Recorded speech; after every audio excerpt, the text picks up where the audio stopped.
ሰላም እንደናችሁ ዩቲዩብ ቻናላችን ተከታታዮች፣ በዛሬ ቪዲዮአችን ደግሞ ከባለፈው ቪዲዮአችን የቀጠለውን 6.4 ዘ ሊጂቲሜት ትሬድ ሚሊዮን ርዕሳችን ይዘላችሁ ቀርበናል። ቀጥታ ወደ ኖቱ እንለፍ።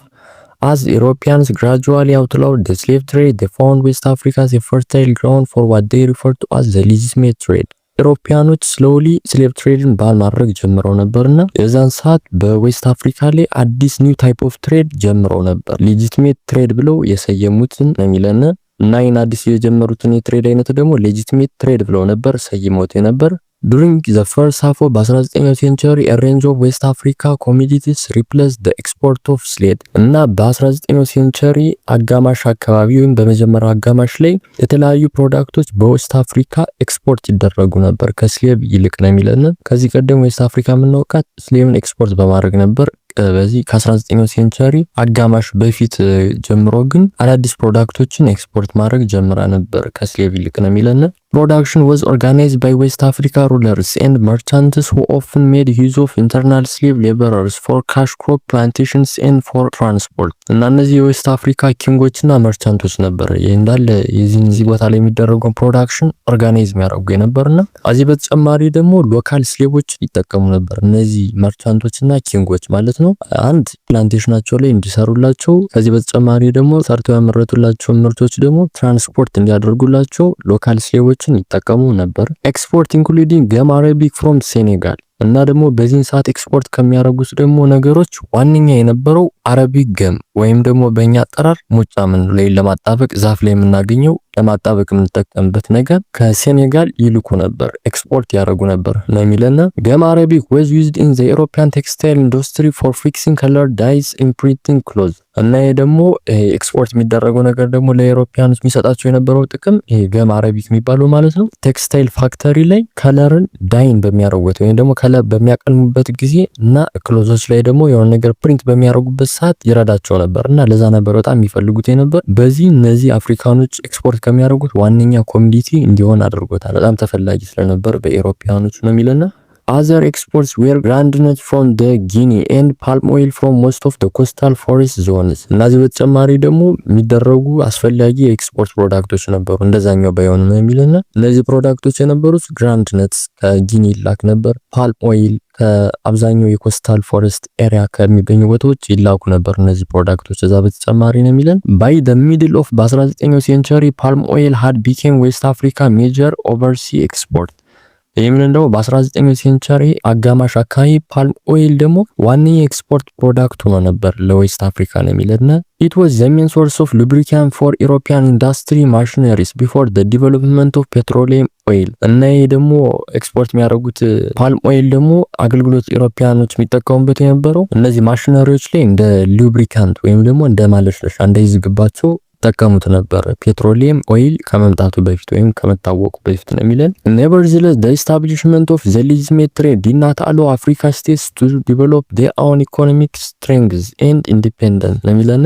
ግን የሌጂቲሜት ትሬድ ግን መቋቋም አፍሪካ ላይ ግን አፍሪካ ካንትሪዎች እንዲያድጉ ኢኮኖሚካሊ ስትሮንግ እንዲሆኑ ኢንዲፔንደንት እንዲሆኑ ግን አረዳቸውም ነው የሚለን። In the first place, those who benefit from the trade were a small minority of the wealthy rulers and merchants እና እዚህ ትሬድ እዚህ ሌጂቲሜት ትሬድ ከሚባሉ ብቸኛ ተጠቃሚ የነበሩ አፍሪካኖች እነዚህ ስሞል ግሩፕ ኦፍ ሪች ሩለሮች ነበሩ ወይም ደግሞ ኪንጎች ማለት ነው። ከነሱ በተጨማሪ ደግሞ መርቻንቶች እነዚህ ሁለቶች ነበር በጣም የሚጠቀሙ ነበር እንጂ ሌሎች አይጠቀሙ ነበር ነው የሚለና there was little improvement in the social and economic well-being of the bulk of the population እና በበልክ ኦፍ ፖፑሌሽን ፐርስፔክቲቭ ስናየው ወይም ደግሞ በብዙ ሰው አንጻር ደግሞ ስናየው ኢምፕሩቭመንት አልነበረም ወይም ደግሞ ሶሻሊም ኢኮኖሚክ ላይፋቸውም ላይ ምንም ኢምፕሩቭመንት አልፈጠረም ይህ ሲስተም ነው የሚለን። Secondly, the principal imports from European clothes, alcohol and firearms did nothing to strengthen indigenous African economy. ከዚህ በተጨማሪ ደግሞ ሜን ደግሞ ኢምፖርት አፍሪካ ታደርገው የነበሩ ከኢሮፒያኖች እነዚህ ክሎዞች፣ አልኮሎች፣ ፋየርአርሞች ደግሞ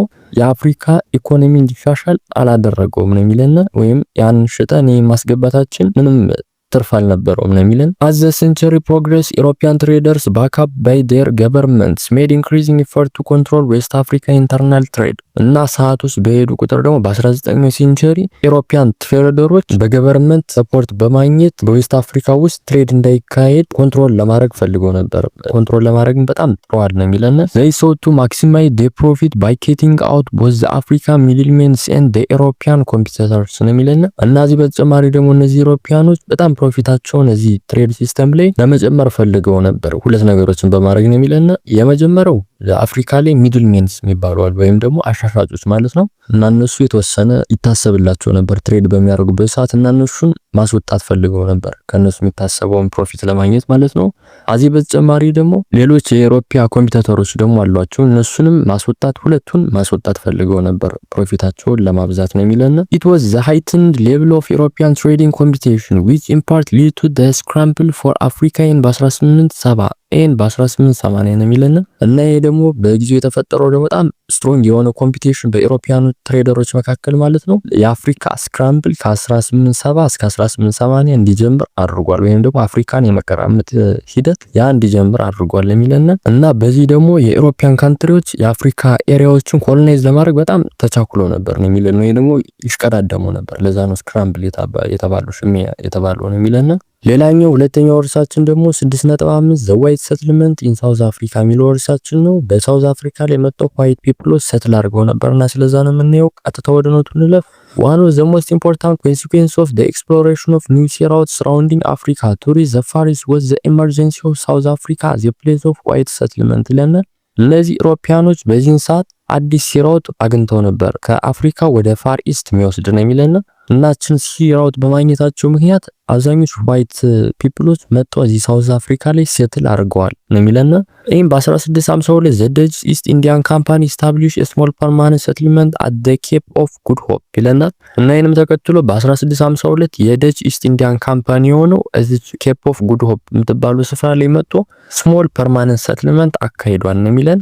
ዘ ኤም ኦፍ ዘ ካምፓኒ ዋዝ ቱ ሬጉላራይዝ ዘ ሚት ትሬድ ዊዝ ዘ ኢንዶጂነስ ኮይሳን ፒፕልስ ኤንድ ግሮ ፍሬሽ ሩትስ ኤንድ ቬጂቴብል ቱ ሰፕላይ ፓሲንግ ኢሮፒያን ships and provide a hospital for sick sailors ይለናል እና ያ ካምፓኒ ደግሞ እዚህ ቦታ ላይ መጥቶ መመስረቱ ደግሞ ዋነኛ ዓላማው የነበሩት እነዚህ ናቸው ይለናል። አንደኛው ሚት ትሬድ ነበር ከኮይሳን ኢንዶጂነስ ፒፕሎች ጋር የሚያደርጉትና ያን ኦርጋናይዝ ለማድረግ ለማደራጀት አንዱ ምክንያት እሱ ነበር። ሁለተኛው ደግሞ ፍሩትና ቬጂቴብሎችን በቀላሉ ያበቅል ነበር ይሄ መሬትና ለዛ እነዚህን ፍሩቶችን ለማብቀልም ሁለተኛው ምክንያት ይሄ ነበር። ከዚህ በተጨማሪ ደግሞ እነዚህ ያበቀሏቸው ቬጂቴብሎችን ደግሞ ለኢሮፒያን ሺፖች ኤክስፖርት እንዲያደርጉ ማለት ነው ጭኖ ይልኳቸው ነበርና በዚህም ጥቅም ያገኙ ነበር።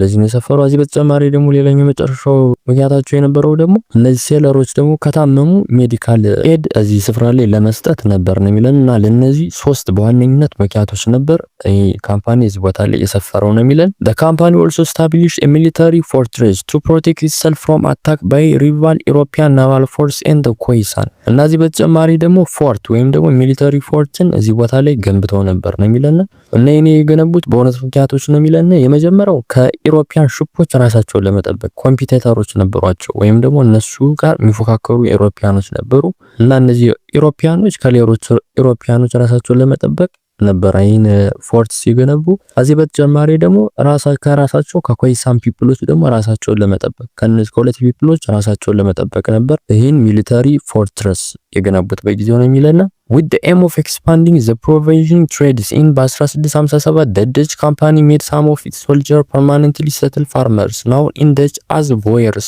ወይም ደግሞ farmers ማለት ነው later called afrikaners ይለናል እና በ1657 ደግሞ ይህ ካምፓኒ ሶልደሮችን በጊዜው የነበሩ ወታደሮችን እንደ ፋርመር አድርጎ ቦየር ብሎ ሰይሞ ማለት ነው እዚህ ቦታ ላይ ሴትል እንዲያደርጉ አድርጓቸው ነበር። እነዚህ ቦየር ብሎ የሰየማቸው ደግሞ ከሆነ ሰዓት በኋላ ስማቸው ወደ አፍሪካነርስ ተቀይሮ ነበርና አፍሪካነርስ በመባል የሚጠሩት እነዚህ መጀመሪያ ላይ ሶልጀር የነበሩ ከዛ ግን ፋርመር የሆኑ ኢሮፒያኖች ነበሩ ወይም ዋይት ሰትለሮች ነበሩ ነው የሚለና እና እነዚህን ደግሞ ከሶልጀርነት ወደ ፋርመርነት ያስመጧቸው ደግሞ በጊዜው የፉድ ሰፕላይ ትሬዱን ኤክስፓንድ ለማድረግ ነበር። to work on the farm the company initially improved slave from West Africa እና መጀመሪያ ላይ ይህ ካምፓኒ ስሌቮችን ከዌስት አፍሪካ መጣ ነበር እዚህ ፋርም ላይ እንዲሰሩለት መጀመሪያ ላይ ማለት ነው። the boer settler on the Khoisan grazing lands and cattle trading by then lead to the first Khoi Dutch war in በ1659 ነው የሚለና እና ደግሞ እነዚህ ቦየርስ የሚባሉት ወይም ደግሞ እነዚህ መጀመሪያ ሶልጀር የነበረውን ፋርመር የሆኑት ደግሞ ከኮይሳን ላንድ ላይ ካትሎችን ሰርቀውባቸው ነበር ከኮይሳን ፒፕሎች እና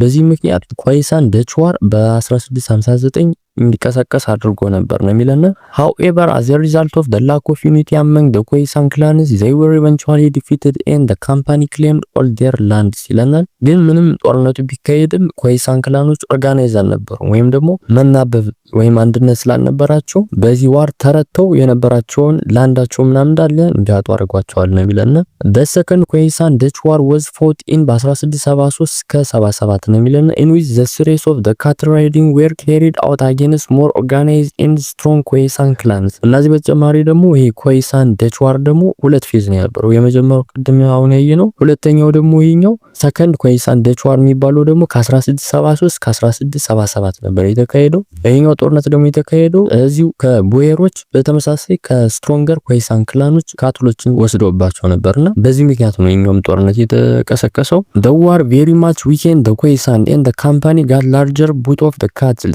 and ships እና ይሄ ዋር ደግሞ ሁለተኛው ዋርም ኮይሳኖች በጣም አዳክሟቸዋል ነው የሚለን። ምክንያቱም ካምፓኒው እንዳለ የነበራቸውን ካትልና ሽፕን በተመሳሳይ ረቶ ስለወሰደባቸው ነው የሚለን። besides the settlement of the boyer expanded rapidly እና ደግሞ እዚህ በተጨማሪ ደግሞ ቦየር ሴትለሮች ደግሞ በጣም አድገዋል እንደ ጦርነቶችን እየረቱ ስለመጡ ማለት ነው። the company promoted immigration from the Europeans and by 1700 the white population permanently settled in the Cape region 1000 ይለናል። እና እዚህ በተጨማሪ ደግሞ ይሄ ካምፓኒው ኢሮፒያኖች እዚህ ቦታ ላይ መጡ እንዲሰፍሩ በጣም ያበረታታ ነበር፣ ኢንከሬጅ አደረጋቸው ነበር።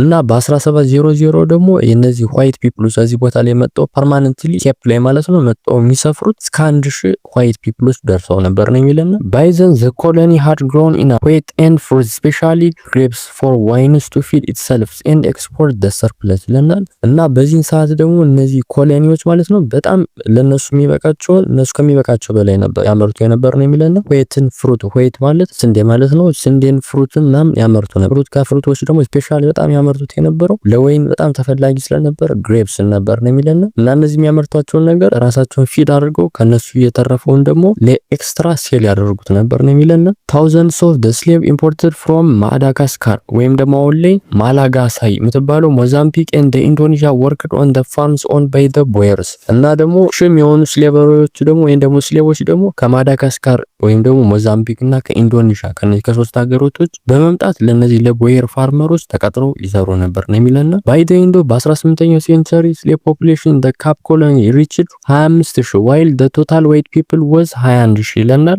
እና በ17ኛው ሴንቸሪ ማብቂያ አካባቢ ደግሞ 25000 የሚሆኑ ስሌቮች ነበሩ እዚህ ስፍራ ላይ፣ 21000 ደግሞ የሚሆኑ ዋይት ፒፕሎች ነበሩ እዚህ ኬፕ ኮሎኒ ላይ ማለት ነው። ቁጥራቸው እንደዚህ ነበር። meanwhile in the early decades of 18ኛው ሴንቸሪ the survival of the Khoisan was threatened more by the emergence of pastoral Turk boyers who paved the way for white settlement deep in the interior እና በ17ኛው ሴንቸሪ መጀመሪያ አካባቢ ደግሞ እነዚህ የኮይሳን ሰርቫይቫል በጣም አደጋ ውስጥ ገብቶ ነበር በቦየር ወደ ኢንላንድ ስለሄዱ ነው የሚለና እና ይሄ ደግሞ ወደ ኢንላንድ መሄዳቸው እነዚህ ቦየር ፒፕሎች ደግሞ ለዋይት ሰትልመንት ኦፕኒንግ ከፍቶ ነበር ወይም ደግሞ ክፍተት ፈጥሮላቸው ነበር ለዋይት ሰትልመንት ነው የሚለና ወይም ደግሞ ዋይት ልጅ መጥተው ሰትል እንዲያደርጉ ማለት ነው። at the same time the Khoisan perished in the 1000 as a result of the spread of smallpox epidemic introduced to the Cape by European settlers እና እዚህ በተጨማሪ ደግሞ ሽም የሆኑ የኮይሳን ፒፕሎች ደግሞ ሙተዋል። ምክንያቱም ስሞል ፖክስ በኢሮፒያን ሴለሮች ወይም ደግሞ በጊዜው የኢሮፒያን ተጓዦች ነበሩ ቀዛፊዎች ማለት ነው። እነሱ ከሌላ ቦታ ስሞል ፖክስ በሽታ ይዘው መጥተው ነበርና እዚህ ኮይሳን ስፍራ ላይ እንዳለ ተሰራጭቶ ሽም የሆኑ የኮይሳን ፒፕሎች እንዲሞቱ አድርጓቸው ነበር ነው የሚለና during the period from በ1700 to 1760 the boyer expanded eastward into Zululand ይለናል። እና በ1700 እስከ 1760 መካከል ባለው ይር ላይ እነዚህ ቦየሮች ወደ ኢስት ሙቭ አድርገዋል ወደ ዞሎላንድ ወደ ምትባለው ማለት ነው። ምክንያቱም በሽታው ስለተስፋፋ ዛ ስፍራ ላይ this led to a long series of war between the Turk boyer and Xhosa ወይም ደግሞ ዞሉ beginning from 1779 የሚለና እና ደግሞ ከ1779 ጀምሮ ደግሞ በጣም ብዙ ዋሮች እንዲከሰቱ አድርጎ ነበር በእነዚህ በቦየርና በዞሳ ወይም ደግሞ ዞሎ ፒፕል በሚባሉት መካከል ነው የሚለና the Cape colony was taken over by British in በ1795 እና በ1795 ደግሞ የብሪቲሾች ይሄን ኬፕ ኮሎኒ እንዳለ ጠቅላላ ወስደውት ነበር ነው የሚለና dissatisfied with the British rule the boyer moved further north across the ባላ ኤንድ ኦሬንጅ ሪቨር ኢን በ1830 ኤንድ በ1840 ይለናል። እና ደግሞ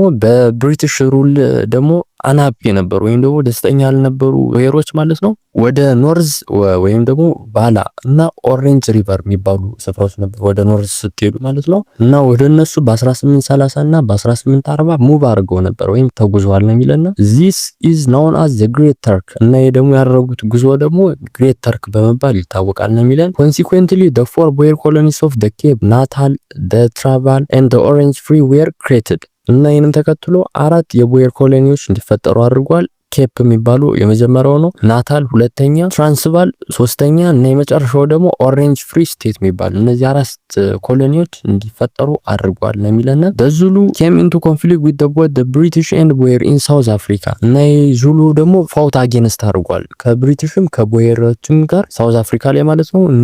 ዙሎች ተዋግተዋል ነው የሚለና the discovery of mineral deposits in በ1860 attracted a large number of white settlers in South Africa እና በ1860 ደግሞ በጣም ሚነራል ተገኝቶ ነበር ትልቅ ሚነራል ነው የሚለና እና የመገኘቱ ደግሞ ሳውዝ አፍሪካ ላይ ማለት ነው በጣም ብዙ የዋይት ሴትለሮች እዚህ ሳውዝ አፍሪካ ላይ መጥተው እንዲሰፍሩ አድርጓቸዋል ነው የሚለና at the end of በ19ኛው ሴንቸሪ ብሪቲሽ to control of all the four South Africa colonies እና በ1800 ማብቂያ አካባቢ ደግሞ ብሪቲሾች መጥተው እንዳለ ጠቅላላ አራቱን የሳውዝ አፍሪካ ኮሎኒዎችን ተቆጣጥረዋል ነው የሚለና the situation in South Africa had became much more extreme እና ደግሞ በዚህ ምክንያት በሳውዝ አፍሪካ ላይ የነበረው ሲቹዌሽን በጣም ወርስ ሆኗል ወይም ደግሞ በጣም ተባብሷል በዚህ ምክንያት ነው የሚለና superior forces had enabled the settlers to occupy much of the better agricultural land እና ደግሞ ስትሮንገር ሴትለሮች ደግሞ በጣም አሪፍ የሚባለውን ፋርምላንድ ይወስዱባቸው ነበር ከኦነሮች ነው የሚለና ዘማች ሞር ኑመረስ ኢንዶጂነስ ባንቱ ኤንድ ኮይሳን ስፒኪንግ ኢንሃቢታንትስ ሃብ ቢ ፑሽድ ኢንቱ ለስ ፌቨራብል ኦር ለስ አክሰሲብል ላንድስ